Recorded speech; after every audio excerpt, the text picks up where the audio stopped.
Welcome to Tech Leveler, I'm Lee, and in this super quick video I'm going to show you how to hide the search box on Windows 11 or 10 PC, or even bring it back. So you see this little search box here on the taskbar.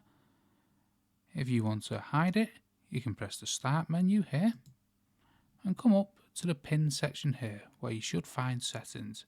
If not, search for settings here in the top search box. Once you've gone into the settings, select personalization. Then we want to find taskbar here at the very bottom. Select that. Now here at the very top, taskbar items, you'll see the search, and we can see that it's currently set to search box. You can drop this down and you can hide it like that.